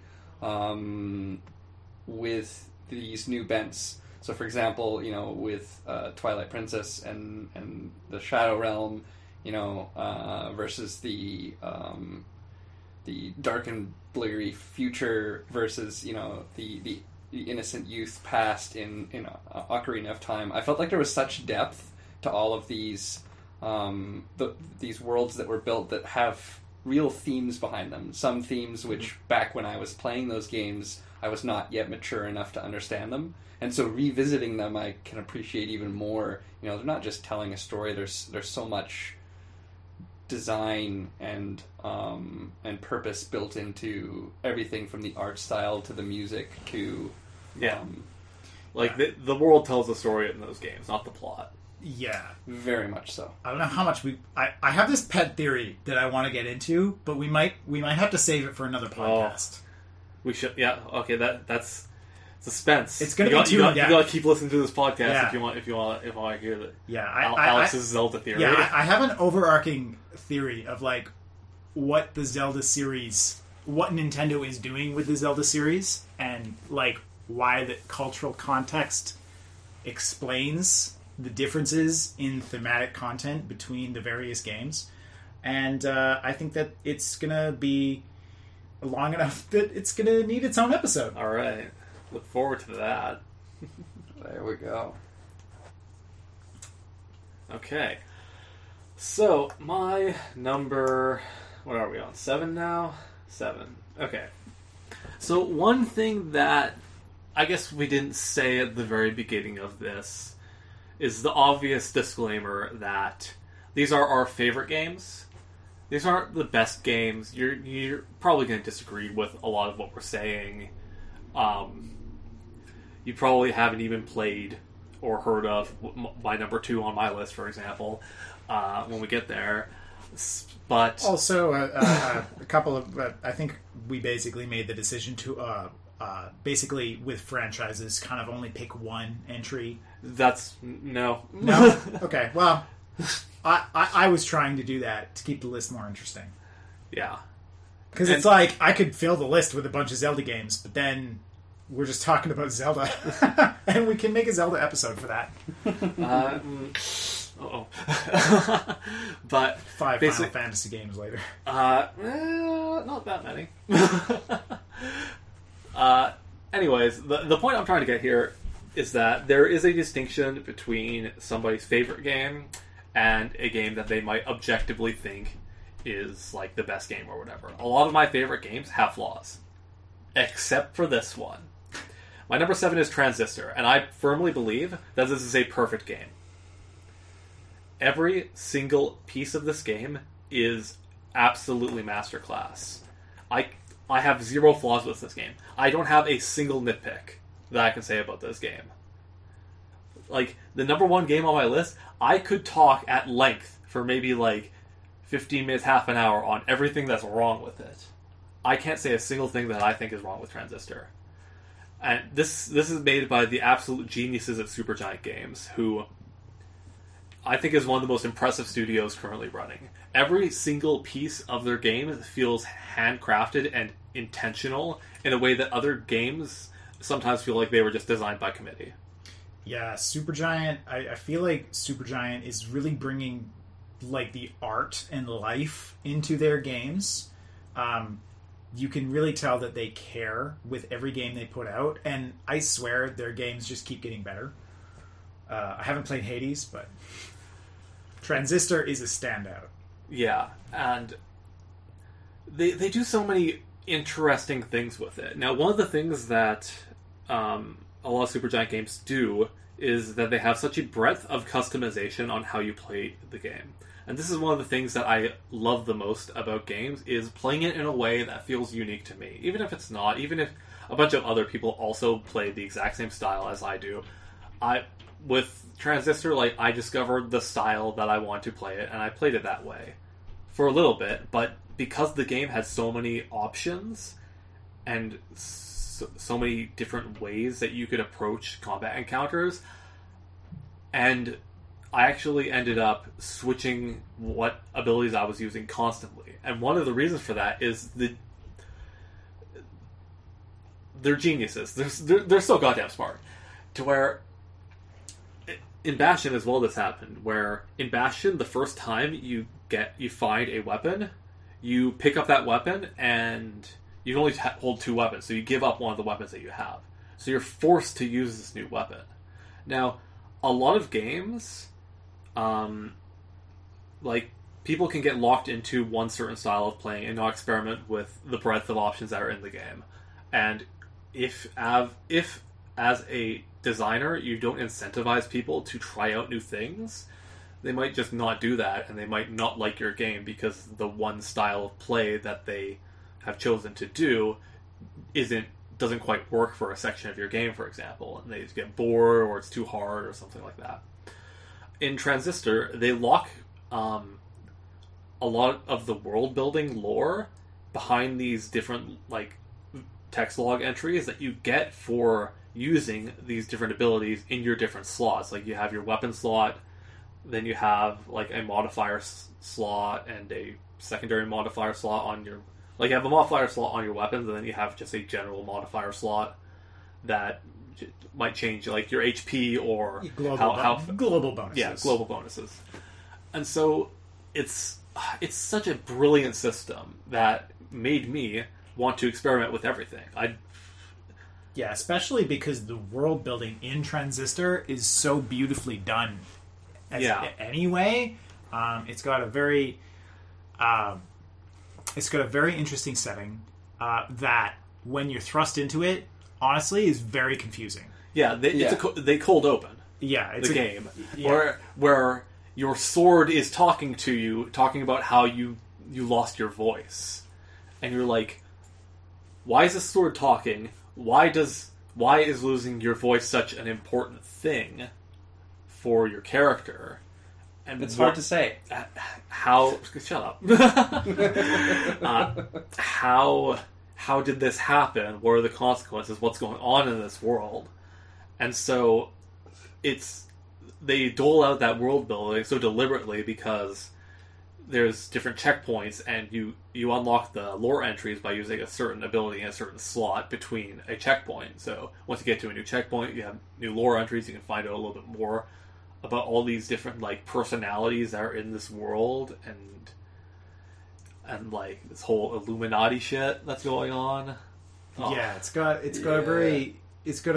and the plot is very much like, the plot is revealed in sort of cutscenes, but then it's also a lot of the background to the plot to actually understand what the characters are saying to each other is found in the lore. And so most people who play the game are going to want to understand what the characters are saying and read the lore to do so. But to do that, they need to experiment with the actual game mechanics. And that's just such a brilliant design. That's such a brilliant design decision. Yeah. I literally cannot think of another game that does that. Not a one. I can think of one other game that does that. Hades. You get more lore for using certain things. Well, yeah, no, their next game. Next game was Pyre, but we'll get to that eventually. So yeah, and there's also like this, beyond just the linear progression of the story. There's also this like little area with combat puzzles and challenges and stuff, and all of those are also expertly designed and super fun to do. And the music in the game, as with many of the games on our list, is absolutely incredible. It's, I think, the best example of atmosphere and music in a game soundtrack that I've ever heard. It is absolutely gorgeous. It is a gorgeous soundtrack. Yeah, and like there's a bunch of just like, I think it's the thing that stands out to me the most about Transistor, actually, and its music is it stands out to me for being an incredible game soundtrack where there are lyrics in some of the songs, and and it's not out of place. Yes, exactly. It's not out of place at all. Fucking when you're walking up to that one boss fight and the spine starts playing, oh my god. Yeah. Yep. The holy spine, crap. Yeah. That's one of the best sequences in games. It is. It is. I am 100% with Santo that this is top tier. This is so. Sometime we were just talking about how this is a list of our favorite games, but this is legitimately one of the best experiences, I would say, in gaming that I have ever played. It's so good. Everyone needs to play Transistor. I didn't play it for a while after it came out because I wanted to play Bastion first, even though it's totally unrelated. And I can't believe I waited so long to play Transistor. It's so good. Yeah. What initially hooked me on playing Transistor, like, I'd heard so many great things about Bastion, but I bought it, but just never played it. I played Transistor, like, at release day, just because of as soon as I saw the combat, I was hooked. I was like, I need to play this game. Because it's this weird mix of real-time and like, you can pause the action to plan out your moves. To where, like, a couple of your abilities you can use in real time, but mainly you're going into this tactical view and you have action points, and you set up all these different moves that you want to do to take out your enemies with, again, all of your different abilities that you have. So you can, like, smash an enemy to make it so that they take extra damage from subsequent attacks, dash behind them, and then use an attack that has a backstab bonus, and then you have a modifier on your dash that shoots out bombs when you dash, so dash away? The stuff that you dash across gets hurt too. And then you can charm enemies and shit. It's got this, it's such an interesting mix of like it's sort of like an action. It's sort of like an action game. It's almost like a hybrid turn-based strategy action game. That's just kind of it's kind of in its own, like, the combat system's really in its own category. Yeah, 100%. It's unlike any other combat system, and it's almost like even calling it a combat system is almost like makes it sound. It's almost reductive in a way. Yeah, and it's very fluid. Mm-hmm. It's fluidly tactical in a way that neither a real time nor a turn based game can actually really feel like. The game has some of the smoothest combat that I've ever experienced. Yeah. The only reason it's not higher on my list is that nostalgia's a bitch. And games that I played when I was 12 have an inherent advantage. Truth. I thought about trying to fit Transistor into my top 15, and I was like, it'll be on Santa. I love the metagame. The metagame is very The important. list metagame. Alright. List metagame, yep. Sean, what's up? Alright, so coming in at S tier is Dead Space. Oh, alright. Oh, okay, yeah. So this game is a horror game. Is it, though? Yeah, totally. The first one? 100%. Okay, the first one was, yeah. 100%. Dead Space 2 was not. So, Dead Space 3 was 100% not. Dead Space is this amazing game that takes place with a essentially silent protagonist. You play not a superhero, not a super soldier. You play a space engineer. Your job is to fix shit. You are given space engineer tools, mining tools. Those are your weapons. Converted mining tools of varying kinds. Everything from a pile driver to a saw blade to a plasma cutter. And as you swiftly find the ship that you are approaching, where your wife supposedly is in fact overrun with some sort of very strange and very lethal undead creatures. And they all seem to be... that's not the only creepy thing on this ship either. There's also a cult that has made its presence aware on this ship. And anyone who wasn't driven batshit insane by the device that is responsible for the creation of these zombies is probably already batshit insane for other reasons. The Church of Unitology. Yeah, that's not a jab at any particular real-life organization, is it? So basically, throughout this game, what really ratchets up the tension is not just the fact that these zombies are coming out of the walls, the floors, and the ceilings to come dismember you. And by the way, dismemberment is one of the main primary features of this game. You'll quickly find that shooting these zombies in the head has no effect, but you can actually rend them limb from limb until they're flopping like a fish towards you before you stomp their faces in. And that's often what you have to do. And these zombies have the conceit of they are taking the tissue of dead people and reanimating them very quickly and in unusual ways. So you'll find that the enemies always have some sort of very creepy slant towards something, that was recently digested and is now coming back at you in alarming rates. Like when the zombies end up in the nursery and you've got zombie babies flying at you. Quite alarming.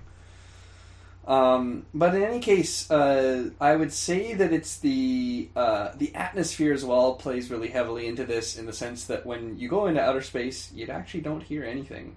No external sounds except for the terrified breathing in your suit. Dude, the low gravity, like spacewalk sections of Dead Space were the strongest, I think, part of the game.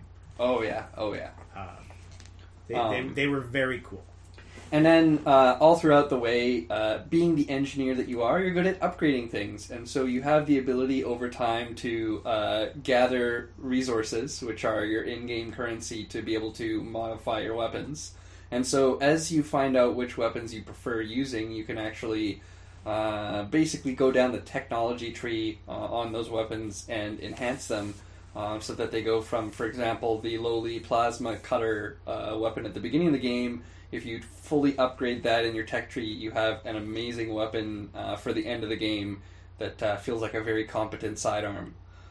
Interestingly, there actually is a plasma rifle, which is a little bit strange. It has a mode where you essentially get down on one knee, Iron Man style, hold this weapon above your head, and it sprays fire in all directions. What you find, though, quickly is that this weapon, and all other weapons, which have very limited ammo, but that particular weapon is horrifying, not because it's good at killing enemies, but because you're just going to run out of ammo real fast and then be scrambling for some other solution to take down the swarms of enemies coming at you. Yeah, speaking of weapons in Dead Space, one of the sort of cool touches to Dead Space was that the game has no heads-up display. It has no informational overlay whatsoever. And I think part of the reason that they tried to do this was for greater immersion. All of the relevant things like ammo count or even health, or your health is, health, and all these various things are either on the weapon model, built into the design of the weapon, or built into your character's model. On, like, he has a backpack, I think, that displays his health. It's actually his entire spine has LEDs. And up. It's a subtle thing, but I think that's a really cool detail. And it's one of the things that Dead Space actually was... I'm not sure if it was the first game to ever do that, but it felt like people were talking about that being a big deal at the time. Though other games, I think, other games have since done that as well. But I think Dead Space was kind of the first AAA game to do that. Mm-hmm. Yeah. Personally, I found that Dead Space didn't have a very... scary. To me, it was not a scary game. Some people say that they found it to be scary, but I thought it was just gory. There's a couple jump scares, but they're fairly telegraphed. This is fair enough. Santo, did you ever play the game? No, because I don't like scary games. I don't like any kind of horror stuff in general. I don't. Have you played Resident Evil? No. None of them? Oh, okay. I'd say it's on the level of, like, some of the Resident Evil games. Well, some of the Resident Evil games are just camp. So you need to be more specific. I feel like Dead Space is, like... Dead Space is trying really hard to be scary, but often ends up campy more than scary. Perhaps, I don't know. I haven't seen enough of the games to try and refute the all. Okay, the first Dead Space game is the most scary, and they really... leaned away from actual horror into more camp horror in the second and especially later. I didn't play the third. It looked ridiculous. I've heard some things about the plot in the third game. But the second, the Dead Space 2 already was like, I was losing interest, and I think that the entire Dead Space series as a whole is just an allegory for the slow and eventual decline of our species. Through which technology is the means for our madness. Some prescient allegory there. Oh yeah. What's interesting about this game is that it pulls a lot from the tropes that we see in a lot of different movies. For example, Event Horizon. There's definitely heavy themes from Event Horizon, which is a classic 90s film starring Lawrence Fishburne, Sam Neill, and is about a ship that goes on a trip in space. It arrives in hell and comes back a sentient evil creature which, like a flytrap, lures hapless people to it in order to murder them in terribly gothic ways. Techno space madness is definitely a vibe. Oh yes, yeah. Oh yes. And then there was Pandorum, this movie with Ben Foster. Oh, Pandorum was great. Pandorum was fantastic. The concept of people awakening on a colony ship, and they're terribly confused. It is well past their due date to arrive at their colony. They open up the front windows, and there's nothing. They have no idea where they are. And the true horror, of course, in many of these is humanity, which has evolved into some sort of terrible race of people who only know how to feed off of each other because that's the only food source available on this ship, which is should have left, off-boarded them onto the colony. And spoiler alert, as it turns out, they were on the... Why would you spoil that? It's such a good movie. They were on the planet the whole time, and just... It was Earth all along? They Planet of the Apes that shit? Oh, yeah. Yeah. Oh, yeah, well, and then, the reason that... So, when they opened the windows to the ship, there's no... It's no black. Stars. And they think... There's no stars. All the stars are gone. It's basically we're at heat death of the universe. That's a leap. Well, because that's what would happen. Eventually, all the stars, like the current understanding of physics, is that eventually all the stars will burn up, and then there won't be anything. Eventually, yeah. But that's the thing. This colony ship was designed to basically last indefinitely, and so that for most of the movie, you think that's what's happening. Is that this is just not hey, there just might not be any visible light where we are. They're in space. Anyway, the eventual reveal is that no, it's just at the bottom of the ocean of the colony that of the planet they were supposed to colonize, and they just crashed. I guess they were space mad. They weren't thinking right. So yeah. Now, the one scene that definitely I found quite amusing, and also this is just a movie podcast now. Very tense in Dead Space was the scene where a giant tentacle comes and grabs you and starts dragging you down the hallway. And clearly, it's not inviting you to dinner. It is inviting you because you are dinner towards some sort of terrible hellhole. And it's quite the frenetic action sequence. And I was actually watching a YouTube video about how that scene essentially was the make or break point for the developers, where a whole bunch of work, effort, and blood, sweat, and tears went into the game, and that was the lynch point where they were actually finally able to, quote unquote, sell the game to the to their intended stakeholders and be able to go, yeah, we got this one in the bag, from their overall reaction to it. Yeah, we need the Angry Film Zone. Angry Film Zone. First order of business: 12 Angry Men.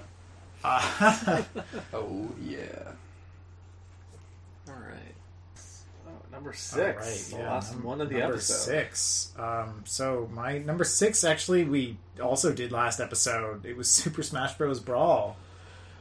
Yeah. And so I don't think I should go up to number 5 yet, because then we're gonna have we gotta have all top 5 next episode.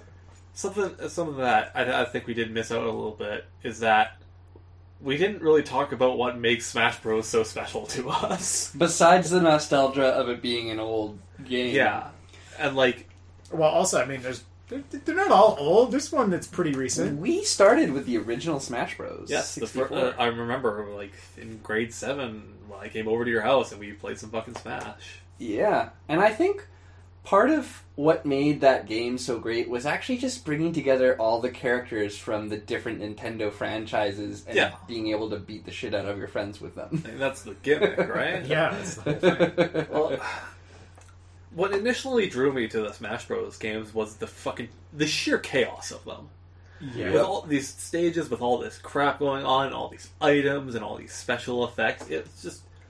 Some people don't like that chaotic aspect of it and take the game super fucking seriously. But for me, the chaos is what initially brought me into the game so hard. And, like, even now, we've been playing this game for so long, and even now we're having games with interactions that, like, are crazy and we've never seen before. Even now. Yeah, there's a lot of dynamic sort of things that can happen just from all, especially now with so many characters. But there's so many things that can happen. Yeah, like you said. And it's also not a very combo based game. Like if you're going through but I would disagree. It is combo based. It's just that it's not like the combos are not like a fighting game where the combo is built in by the developers. But there are a lot of things that are effectively combos that are required to be good at the game. To be like super competitive. But that's the thing, is that one of the biggest problems with any fighting game is trying to play with other people is it's so intensely based on the personal skill of each individual playing. Like, I like fighting games. I'm not particularly good at them, but even then, like, when, you know, multiple of us owned Marvel vs. Capcom 3, and, like, if I picked the characters that I mained as, it wasn't even a contest playing against friends, because those were the characters I mained, those were the characters I knew shit with. Like, it was so completely imbalanced that it wasn't fun anymore. To where, instead of just playing random characters against people, like, yeah, that ended up being still pretty fun. And Smash is, at least for us, it's a game where we're all on the same skill level, pretty much. Yeah. And, like, we can have complete fun with it, because we're, like, it's not every game is going to be one of us completely dunking on the rest. Mm-hmm. Even when we're playing our mains. Yeah. I mean, as long as everyone's playing their mains. Well, no, even then, like, there are games where, like, Sean will play Sephiroth, I'll play Byleth, and then you'll just, like, wreck us with Yoshi. Yeah. Who you don't even play who that I often. rarely play.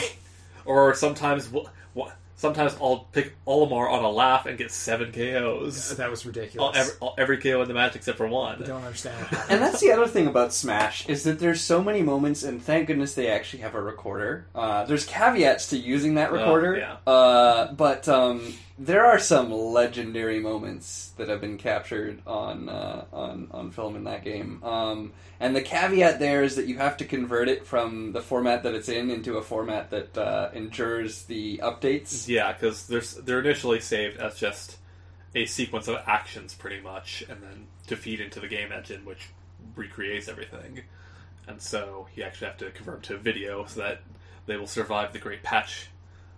The great patch Armageddon. Yeah, I think we've lost most of our recordings because of the patch changes.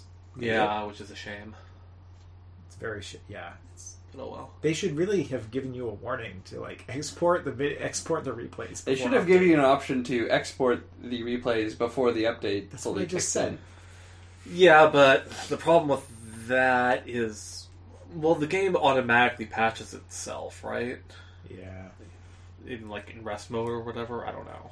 Yeah, something like that. Modern console, like, modern problems require modern solutions. Modern console quality of life features are killing the business, man. Oh yeah. Yeah, but Smash is always a great game, and it's definitely the fighting game for us, because, like Sato says, it's got the right skill level for all of us to actually be competitive with each other and not be, like, completely just dominating. And that's it's important, because that's the biggest thing with a fighting game is really, like, who you're playing it with.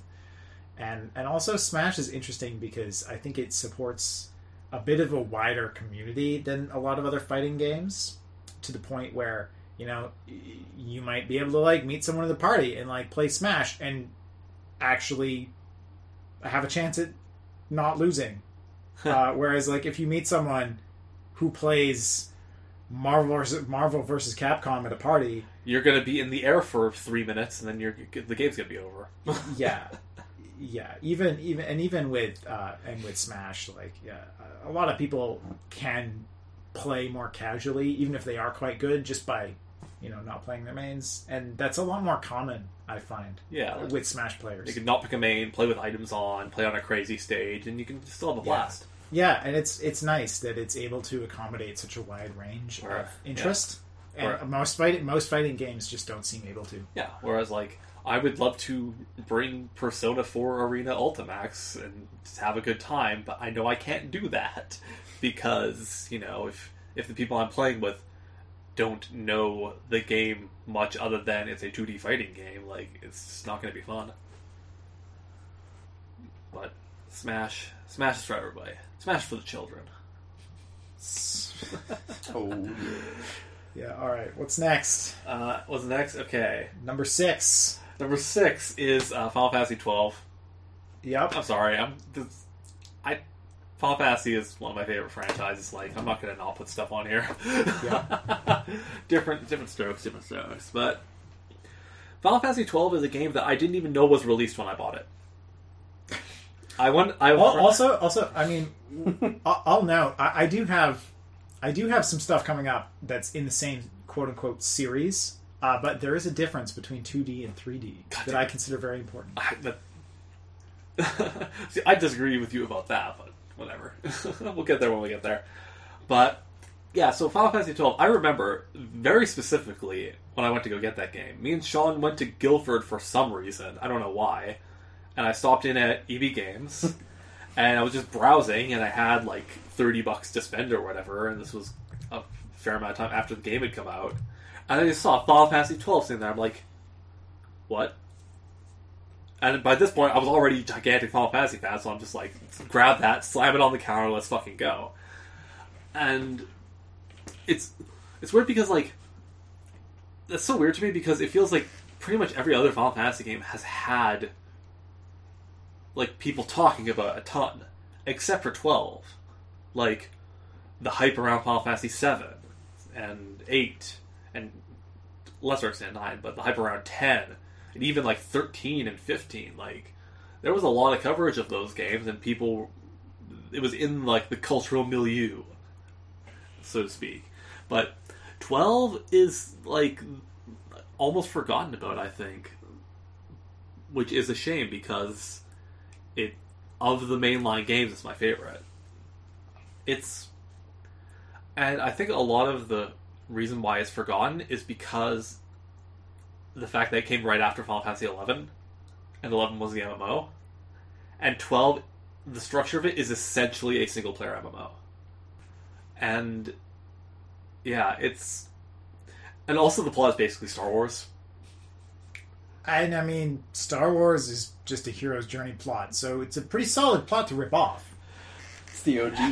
Let me put it this way: a young child in the desert dreams of something more, and is visited by a smooth talking space piratey kind of guy, and their non-human companion, and then they meet a princess of a lost kingdom, and then go to fight the Imperial Empire. Okay, yeah. That's Star Wars, but it's also the plot of Final Fantasy 12. Yeah. So, and you know what? It's also a techno-magic setting.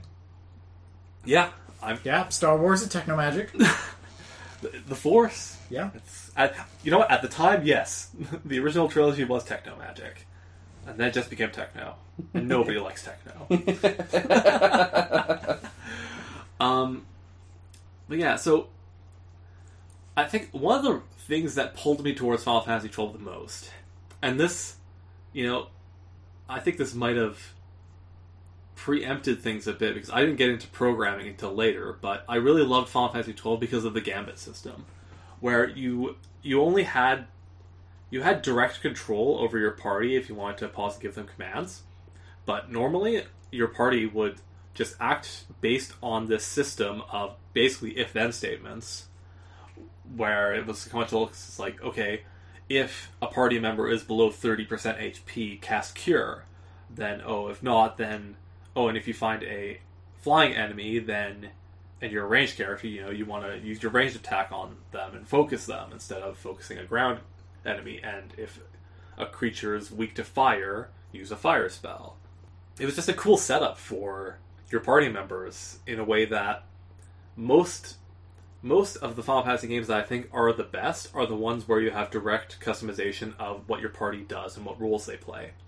And this system, combined with the license system, where you have this gigantic board where you go around and pick what your characters are able to do. Like you can get this gigantic thing of chainmail, but unless your character has a license to wear chainmail, they can't wear chainmail. So, yeah, sounds like Britain. Yeah, it's just like leather hat. You won't have the license for that. You can't wear it. It's ridiculous. Yeah. But there was also techniques and spells and stat ups and like abilities to use shields and stuff. So you had this intense amount of customization on what your party could do and how, and not only what they could do, how they did it.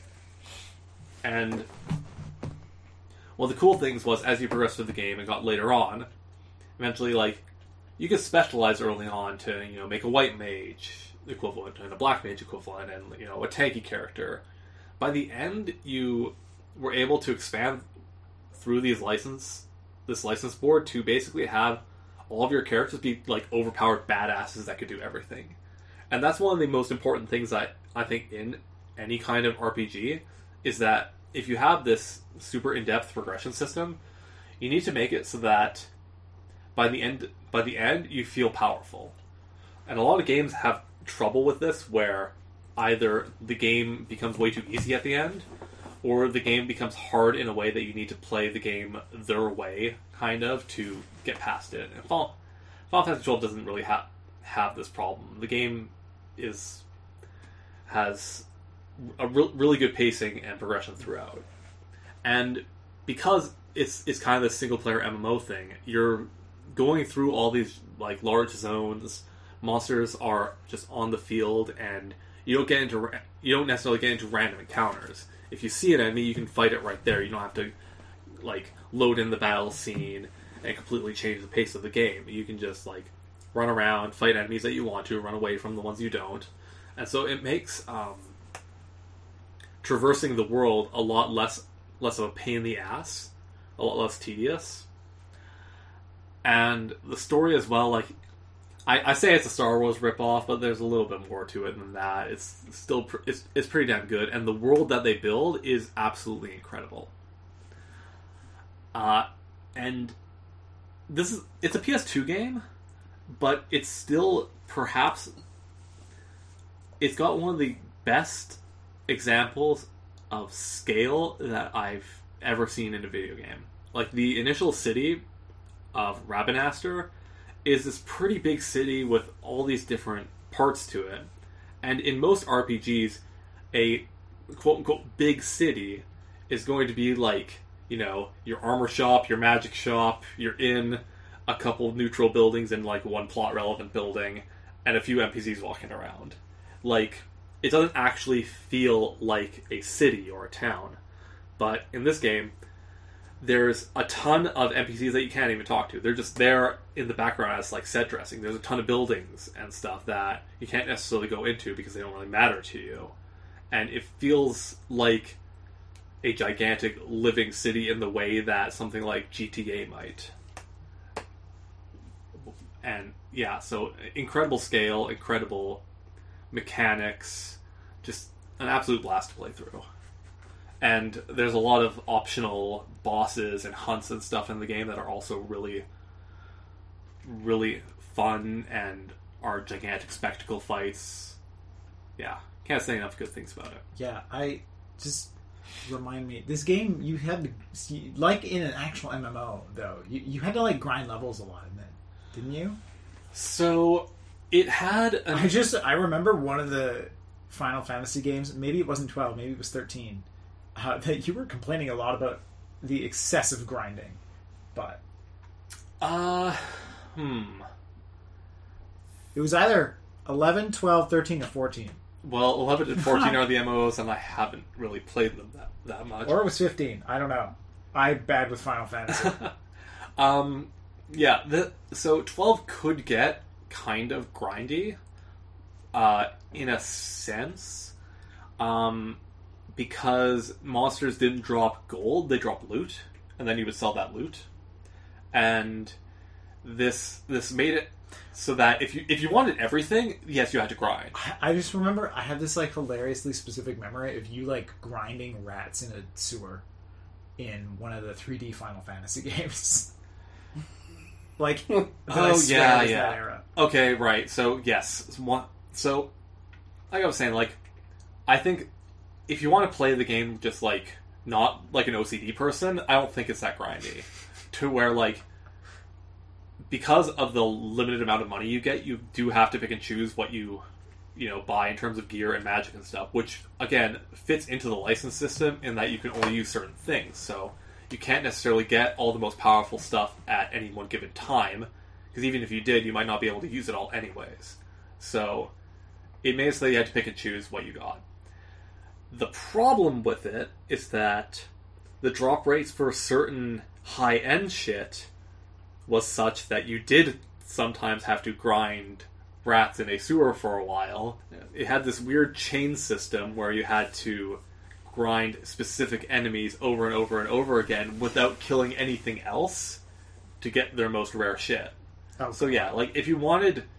And the game also was notoriously slammed for basically being a prima strategy guide seller, where there was enough obscure shit in the game where it's just like you basically had to buy the strategy guide if you wanted any chance of getting the like best shit in the game, because it was so obtuse and hard to acquire otherwise. So yeah, again, like I said, all the games on my list have problems except Transistor. Alright, so that's all I have to say about Final Fantasy the 12th. Right on. Nice. Right on. Okay, so coming in at number 6 is a... Wait. What happened to S tier? Well, it is it's the 6th of the 15 S tier games that we're talking about here. So no, it's the 10th. It is the 10th S tier game. All right, we'll go with that. So coming in at S tier over here is Apex Legends. Okay. Sean out here busting with the nostalgia vibes for a game that's actually somewhat recent. Yes. So to divert a little bit from the nostalgia, Apex Legends has been out for enough seasons that it feels like I feel a little bit nostalgic when I talk about it actually.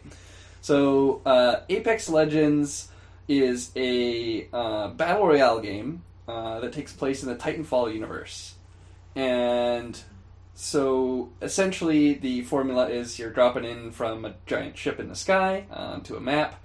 You arrive with pretty much nothing besides the abilities that your character has, and you need to run around the map like a chipmunk gathering nuts. The nuts and bolts being the weapons, the ammunition, the armor, and other special equipment like grenades or whatnot, so that you can form an effective team of 3, or in some cases 2, and basically try and be the last team standing.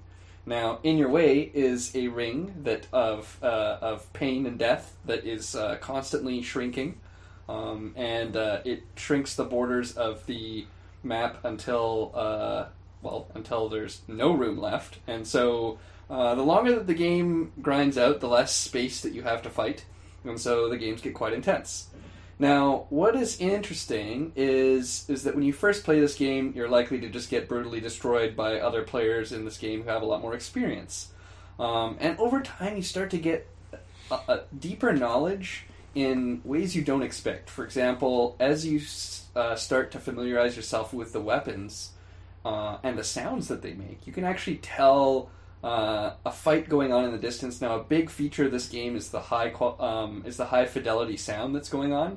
So you can hear footprints, or footsteps rather, of enemy players that are nearby. If they're being perfectly still and trying to sneak up on you and they unholster their weapon, you can actually hear it being unholstered, which has foibled me in many a stealth attempt. And there's... so basically, by understanding the sound design of the game, you can actually gain quite a bit of an advantage in the sense that you understand what other players are fighting with. If they've got a short-range weapon and you realize that you've got a big gap for them to close, you can fire at them with long-range weapons to increase your advantage. And so all throughout this game, you start basically, not just with no equipment, but, with base skills. And the skills that you level up over playing this game will make you quite the deadly fighter. And the other thing is that the developers of Apex Legends are constantly developing new content. They're developing new heroes, they're developing new game modes, they're developing new weapons. They're constantly rebalancing the game in order to make sure that characters can all be evenly used. And it is definitely... It has been around since 2019, and it still has a very strong player base, a still very strong following on YouTube, and I hope that it will definitely continue. Even the music's great. When you're playing the game, it's also a free-to-play game. There's no fees for actually playing the game. And all the things that you buy with the in-game currency do not actually affect the gameplay directly. They're just skins, music, packs to unlock content faster. In some cases, there are ultra-rare cosmetics. And that's actually one of the controversial points, is that you're only guaranteed... You have a very small percentage chance of winning the heirloom lottery and gaining heirloom tickets to spend on your favorite legend of choice and unlock their heirloom. And they have a 1 in 500 guaranteed win rate of these heirlooms. So if you bought 500 of these packs, then you're guaranteed on the 500th pack that you open that it's going to contain an heirloom. Or if you're really unlucky... How much is one of those? So, the cost of a single Apex pack... Hold on. I think it's like $1. Yeah, it's roughly $1. $500. You definitely can tell either A, if someone's being sponsored, or B, if they have limited financial self-control, if they have all the heirlooms. Yeah, see, that's the great thing about Apex, is that there's multiple different activities you can do. For example, like Sean was saying, whale watching. Yeah. What's interesting is that they're actually slowly so they've gone multi-platform. Now they have they started on just the consoles and PC, and it didn't used to be cross-platform, and then they've made it now cross-platform, and they've also introduced the Switch as a new platform, and they're also slowly bending away from just the Battle Royale mode, and they have an arena mode now where it's team versus team instead of a whole bunch of players. And the other interesting thing that I'll say that they do really well is they actually take the time to develop the lore of each character. For example, some characters are in there because another character killed their parents, and if you put the two of them on the team, there's a lot of quick actions that can be done through a radial menu to communicate with each other. For example, spotting targets, indicating that you have a need, expressing that you're going to help your teammate. And if you're playing the two characters who hate each other's guts, which is Loba and Revenant, they just spit verbal fire at each other, even though they're trying to express, that they're going to come help you. They're usually taunting each other, giving each other smack talk. It's pretty funny. And then from season to season, there will be various events that happen, and the voice actors will update new lines to indicate the current status of people's relationship dynamics or various events that are happening around the map. And that's the other thing, is there's map updates. For example, in one of the latest maps, there's mysterious ships that have appeared, and there's strange growths coming off of them. The ships are dead. no crew, and you can go ahead and loot through there. It's kind of interesting. Yeah. What do you think draws you into Apex so much over other Battle Royale games?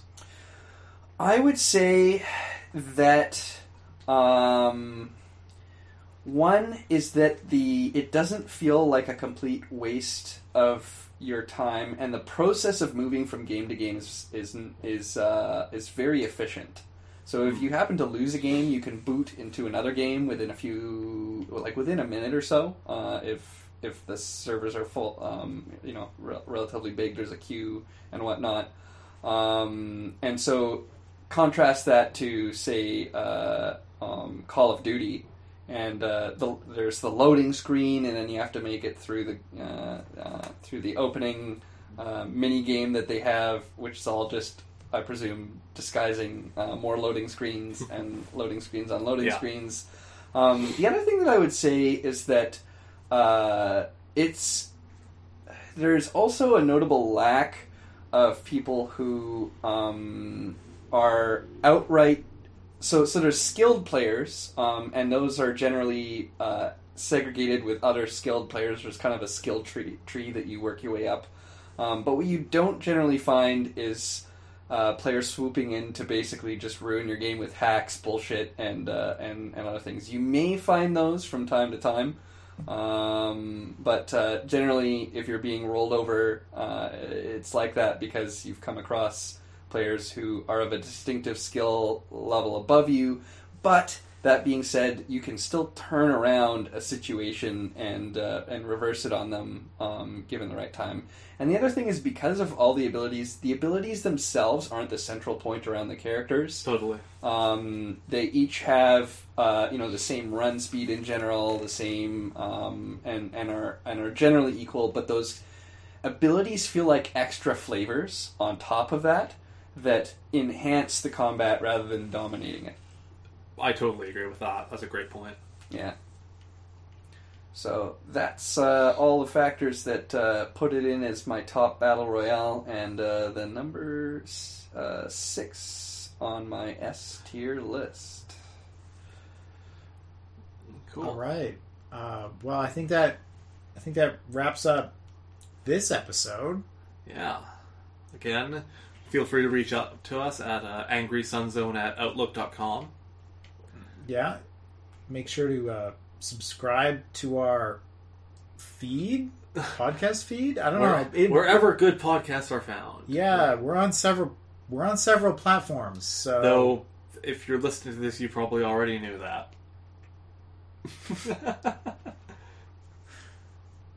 All right then. This is Angry Sun Zone signing off. Yeah, we out. Look forward to the next episode where we talk about number 5 to, in some cases, our number 1 favorite games. And in other cases, our S tier game. Later, everybody. Later.